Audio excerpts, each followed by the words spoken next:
찬송가 79장으로 찬송하겠습니다. 79장 찬송입니다.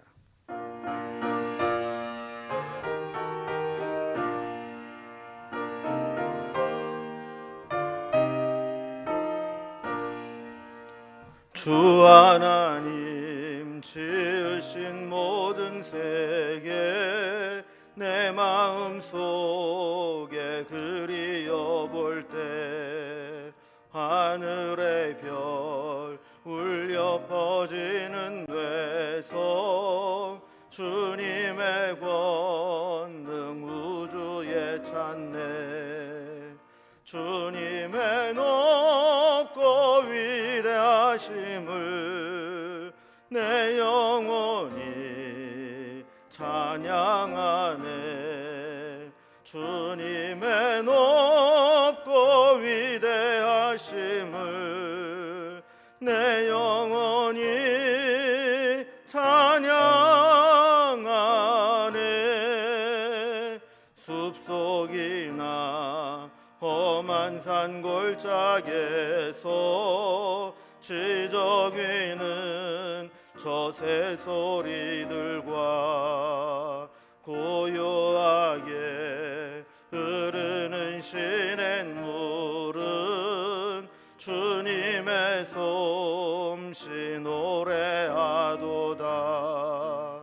주님의 높고 위대하심을 내 영혼이 찬양하네.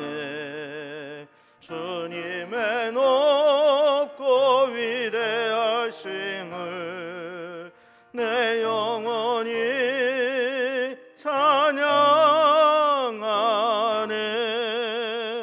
주 하나님 독생자 아낌없이 우리를 위해 보내주셨네. 십자가에 피 흘려 죽으신 주 내 모든 죄를 대속하셨네. 주님의 높고 위대하심을 내 영혼이 찬양하네. 주님의 높고 위대하심을 내 영혼이 찬양하네. 내 주 예수 세상에 다시 올 때 저 천국으로 날 인도하리. 나 겸손히 엎드려 경배하며 영원히 주를 찬양하리라. 주님의 높고 위대하심을 내 영혼이 찬양하네. 주님의 높고 위대하심을 내 영혼이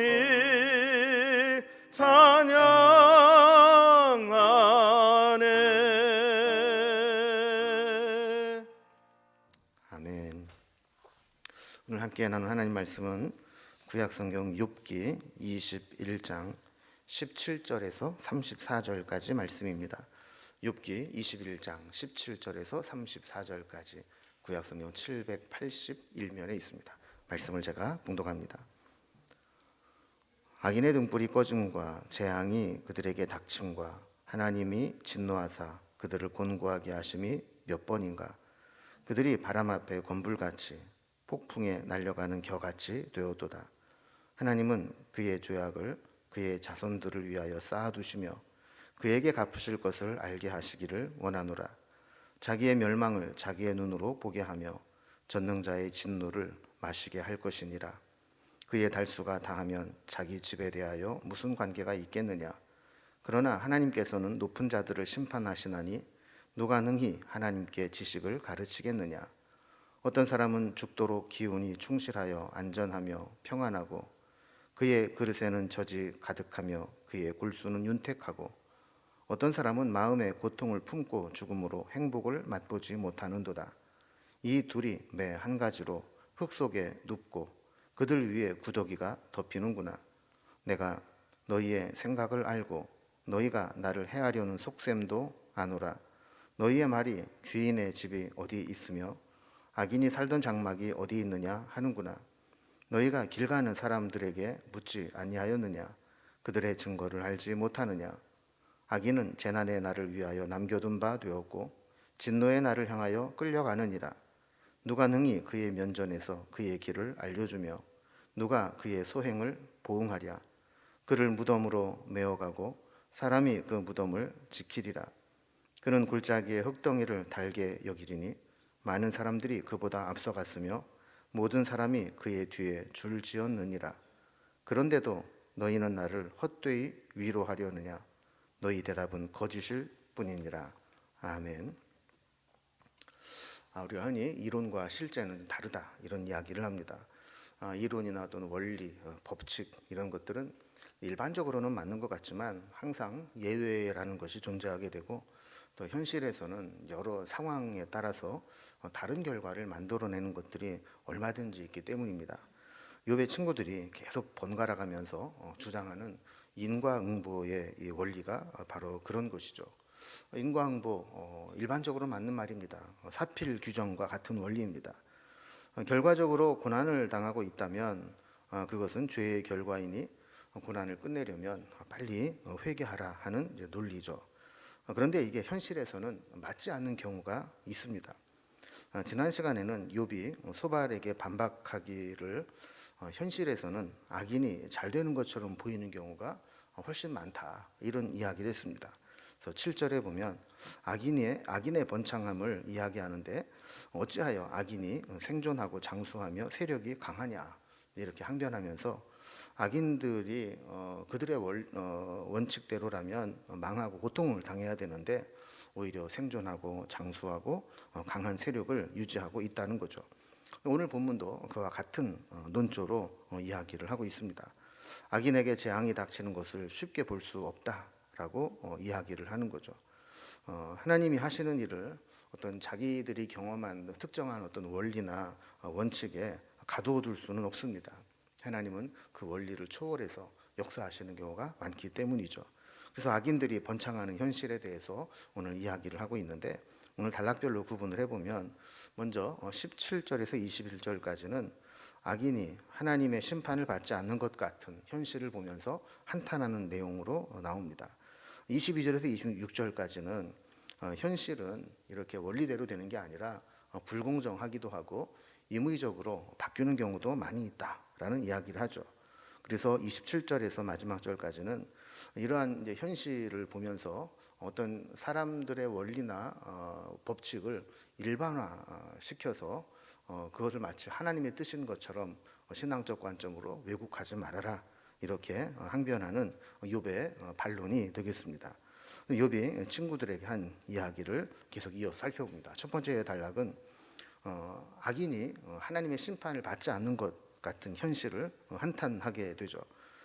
하나님은 악인을 심판하실 때 때로 즉각적인 심판을 하는 것이 아니라 이 죄악이 모일 때까지 쌓일 때까지 기다리셨다가 한꺼번에 심판하시는 경우가 많습니다. 그래서 그 심판을 받기 전까지는 오히려 하나님의 심판을 받지 않고 형통한 것처럼 보이기도 합니다. 어떤 분은 이것을 이제 쓰레기통에 비유를 하기도 하는데 쓰레기통에 쓰레기가 뭐 하나 이렇게 넣어졌다고 해서 그때그때마다 쓰레기통을 비우지는 않습니다. 쓰레기가 어느 정도 찰 때까지 기다렸다가 이 정도 찼으면 비워야 되겠구나 할 때 한꺼번에 그 쓰레기통을 비우게 되는 것처럼 악인들이 악을 행한다고 해서 하나의 악을 행할 때마다 하나씩 심판이 이루어지는 게 아니라는 거죠. 그 죄악이 쌓이게 되면 언젠가는 한꺼번에 심판을 받게 되는 겁니다. 그때까지 우리가 그런 하나님의 계획을 알지 못하고 볼 때에는 이 악인들이 심판을 받지 않는 것처럼 오히려 악인들이 형통한 것처럼 이렇게 느끼게 된다라는 겁니다. 또 17절 말씀에 보면 악인의 등불이 꺼짐과 재앙이 그들에게 닥침과 하나님이 진노하사 그들에게 곤고하게 하심이 몇 번인가라고 이제 반문을 하는 겁니다. 욥이 현실적으로 볼 때 뭐 악인이라고 해서 뭐 금방 등불이 꺼지고 재앙이 닥치고 하나님의 진노로 곤고해지고 하는 것과 같이 그렇게 즉각적인 심판과 멸망으로 이어지는 것은 아닌 것 같다라는 것이죠. 그래서 18절 말씀을 보면 그들이 바람 앞에 건불같이 폭풍에 날려가는 겨같이 되었도다 그랬습니다. 그 악인들이 다 즉각적인 심판을 받는 것은 아니라 할지라도 그들의 마지막은 결국에는 바람 앞에 건불같이 이 폭풍에 날려가는 겨같이 그것이 죄악이 쌓이다 보면 한순간에 멸망하는 것을 보게 된다라는 것입니다. 19절에서는 그 악인의 그 형통함이 그들의 자녀들에게 가서 결과로 나타날 때도 있다는 이야기를 합니다. 그래서 하나님은 그의 죄악을 그의 자손을 위하여 쌓아두시며 그에게 갚으실 것을 알게 하시기를 원하노라 그랬습니다. 하나님은 악인이 죄의 징계를 당대에 받게 하지 않으신다 할지라도 그것은 자손들에게 쌓아두었다가 그 자손들이라도 대신 받게 하신다는 것이죠. 즉 20절 말씀처럼 자기의 멸망을 자기 눈으로 보게 하며 전능자의 진노를 마시게 할 것이니라 그랬습니다. 이렇게 악인의 죄의 형벌을 자식들에게 가하는 것보다 본인들이 직접 당하고 눈으로 확인할 수 있게 하는 것이 악인들이 자기가 지은 죄의 심각성을 깨닫게 하는데 도움이 된다는 겁니다. 그리고 21절 말씀과 같이 그가 죽은 다음에 징계가 임하면 죽은 사람이 알 수 없기 때문에 의미가 없다는 이야기를 합니다. 그래서 그의 달수가 당하면 자기 집에 대하여 무슨 관계가 있겠느냐 그러면서 죽은 후에는 뭐 그 집안에 어떤 하나님의 징계가 임하고 심판이 임해도 죽은 다음에야 그거를 상관이 없게 여길 것 아니냐 이런 이야기를 하는 겁니다. 자, 그리고 이제 두 번째 단락을 보면 현실은 불공정하고 임의적으로 나타나는 결과들도 얼마든지 있다라는 이야기를 합니다. 하나님의 심판 기준이 뭐 이러니 저러니 하면서 마치 자신이 뭐 하나님이라도 된 것처럼 욥에게 정죄하는 친구들이 있었는데 그들을 비판하는 겁니다. 그래서 22절에 보면 그러나 하나님께서는 높은 자들을 심판하시나니 누가 능히 하나님께 지식을 가르치겠느냐 그랬습니다. 하나님은 높은 자도 심판하시는 분인데 감히 사람이 어떻게 하나님이 이렇게 심판한다 저렇게 심판한다 이것을 가지고 불평할 수 있겠느냐 하는 것이죠. 그래서 23절에서 26절까지는 하나님이 악인을 심판하시고 의인을 번성케 하시는 섭리가 하나님의 절대 주권으로서 사람으로서는 하나님이 어떻게 판결을 내리고 심판하시든 이러니 저러니 말할 수 없는 것이다라고 이야기합니다. 그래서 23절과 24절을 보면 어떤 사람은 죽도록 기운이 충실하여 안전하고 평안하고 그의 그릇에는 젖이 가득하며 그의 골수는 윤택하고 그랬습니다. 여기서 말하는 어떤 사람은 악인을 지칭합니다. 악인들이 그들의 논리대로 인과응보의 사상대로라면 죽을 때까지 기운이 뻗치지 못하고 망해야 되는데 오히려 악인들을 보면 죽을 때까지 기운이 뻗치고 안전하고 평안하고 풍요롭고 윤택한 삶을 살아가는 것처럼 보이는 경우가 많다라는 것이죠. 그러나 25절에 어떤 사람은 마음의 고통을 품고 죽음으로 행복을 맛보지 못하는도다 라고 말씀하면서 욥과 같은 의인은 죽음이 찾아올 때까지 번민과 괴로움을 느끼며 행복을 경험하지 못하고 일생을 마무리하는 것 같다라는 겁니다.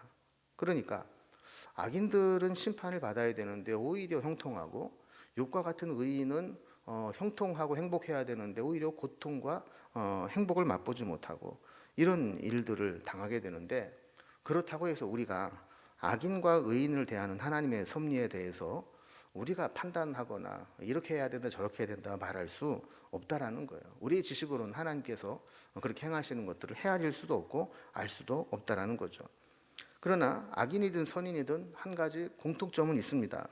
이 땅에 사는 동안 뭐 누가 더 옳으니 그르니 선하니 악하니 아등바등하며 다투지만 죽음 앞에서는 똑같다는 겁니다. 그래서 26절에 보면 이 둘이 매 한 가지로 흙 속에 눕고 그들 위에 구더기가 덮이는구나 그랬습니다.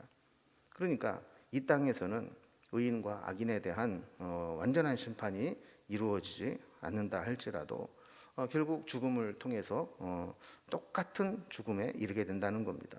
욥의 친구들이 악인은 심판을 받고 의인은 형통하게 된다라고 하는 인과응보의 논리에 대해서 욥이 반박하는 것이죠. 현실을 봐라. 현실은 그렇지 않고 그냥 똑같이 살다가 죽는 경우도 허다하다. 이런 얘기를 하는 겁니다. 자, 그러면서 마지막 세 번째 단락을 보면, 자, 이런 현실을 보면서 자신들이 가지고 있는 어떤 세상의 원리를 또 신앙적 관점으로 투영해서 왜곡하지 말아라라고 이야기를 합니다. 욥은 친구들의 말들이 결국 별 의미도 없고 유익함도 없는 헛소리들이다라고 이야기를 하죠. 그래서 27절에 보면 욥에게 아주 독한 말로 힘들게 하는 이 친구들을 원색적으로 비난하는 말을 합니다. 내가 너희의 생각을 알고 너희가 나를 해하려는 속셈도 아노라 그랬습니다. 욥의 친구들은 자기 딴에는 욥을 위로하고 올바른 길로 인도하겠다고 충언을 한다고 생각을 하지만 이 욥이 느끼기에는 이 논쟁 속에서 욥을 꺾으려고 하는 그 승부욕에만 가득 차 있고 오히려 자기 주장을 관철시키기 위해서는 욥이 어떤 상처를 받아도 어떤 해를 당해도 상관이 없다라는 투로 말로 공격하고 있다라고 서운해하는 거죠. 28절에 보면 욥이 친구들이 한 말을 인용해서 이렇게 이야기를 합니다. 너희 말이 귀인의 집이 어디 있으며 악인이 살던 장막이 어디 있느냐 하는구나 그랬습니다. 욥의 친구들은 귀인 의인들의 집을 살펴보고 또 악인들의 집도 살펴보면서 서로 비교해 보면 그가 의롭게 살았는지 또 악하게 살았는지 알 수 있다고 이야기를 했다라는 겁니다. 그러나 욥은 이러한 친구들의 말에 대해서 반박합니다. 이런 것은 이론일 뿐이다. 친구들도 사람들에게 물어보면 자신들의 논리가 매번 맞는 것이 아니다라는 것을 알게 될 거라는 거죠. 그래서 욥의 논리는 그럼 뭘까요? 30절에 보면 악인은 재난의 날을 위하여 남겨둔 바 되었고 진노의 날을 향하여 끌려가느니라 그랬습니다. 그러니까 악인에게 심판이 유보된 이유는 심판의 날, 재난의 날, 하나님의 심판을 받기 위해서 남겨둔 것에 불과하다라는 거죠. 그래서 31절에 보면 지금 당장 눈앞에 보이는 것으로는 선악간의 심판을 알 자가 없다라는 겁니다. 32절에서도 악인들은 죽으면 무덤으로 메어가서 성대하게 장례를 치러주지 않느냐라는 이야기를 합니다. 33절은 사람들은 그 사람의 선악보다도 그가 모은 어떤 재산 또 가진 힘을 보고 자기들도 그렇게 성공하고 싶어 하기 때문에 결국 악인을 비판하는 것처럼 보이지만 악인을 따라서 성공을 따라가는 게 아니냐 이렇게 이야기를 하면서 욥의 친구들이 한 그런 권선징악 인과응보의 논리를 반박하는 겁니다. 자, 그러면서 34절에 보면 그런데도 너희는 나를 헛되이 위로하려느냐 너희의 대답은 거짓일 뿐이니라 라고 이야기를 합니다. 그러니까 욥의 친구들은 이미 어떤 인과응보 사상이라고 하는 인간의 어떤 지식적 한계에 갇혀서 하나님도 이 틀 속에서 역사하실 것이다 이렇게 생각을 하면서 욥을 정죄하고 회개하라고 몰아가고 있지만 이런 말들은 전혀 도움이 안 될 뿐만 아니라 거짓말이고 그 거짓은 전혀 위로가 될 수 없다라는 이야기를 합니다. 오늘 본문에서 욥이 말하고자 하는 것은 바로 그런 거죠. 내가 아는 지식이 전부라고 하는 착각에서 벗어나야 하고 하나님은 내가 가진 지식의 한계에 갇혀 계신 분이 아니라는 겁니다. 그래서 우리 눈에 보기에는 오히려 악인이 형통하기도 하고 또 의인이 고난을 당하는 불행에 처하기도 하는 일들을 보이게 되는데 이런 것들을 일반화해서 이렇다 저렇다 이렇게 판단할 것이 아니라 하나님의 예외적인 그런 규정도 있지는 않은지 이런 것들을 살펴보아야 된다라는 반박이 됩니다. 우리가 만들어 놓은 하나님에 대한 어떤 인식, 하나님의 틀을 그 속에 갇혀서 하나님을 제한하고 또 왜곡된 하나님에 대한 생각을 버리고 하나님께서 어떻게 역사하실 것인지 그리고 지금 눈앞에 보이는 것이 아니라 마지막에 하나님의 뜻은 어떤 것인지를 헤아릴 수 있는 영적인 안목이 있기를 주님의 이름으로 기원합니다. 기도하겠습니다. 하나님 아버지, 욥과 친구들의 이 논쟁이 계속 이어지면서 끝까지 서로 절충되지 않는 자기 주장만 내세우는 것들을 보게 됩니다. 그 가운데서 깨닫는 것은 사람들은 어떻게 하든지 자기의 뜻을 관철하기 위해서 상대방의 아픔도 불사하고 또한 하나님의 섭리도 불사하고 자기가 가진 지식에 하나님도 맞추고 사람들도 그 속에 가두려고 하는 그런 경향이 있습니다. 그러나 우리는 눈앞에 보이는 것이 다가 아니고 그 배후에 역사하시는 세상의 원리와 예외된 하나님의 특별한 섭리가 있음을 깨달아서 쉽게 판단하거나 정죄하지 않고 하나님의 뜻을 구하며 나아가는 우리의 삶이 될 수 있도록 인도해 주시옵소서. 오늘도 우리에게 새날을 주셨으니 오늘도 믿음으로 살아갈 수 있도록 도와주시고 하나님을 기쁘시게 하는 삶으로 살아갈 수 있도록 인도해 주시옵소서. 오늘도 우리를 기억해 주시고 주님의 기억 속에 은혜를 입고 살아가는 하루가 되어질 수 있도록 인도해 주옵소서. 예수님의 이름으로 기도드리옵나이다. 아멘. 각자의 기도 제목들로 자유롭게 기도하시겠습니다.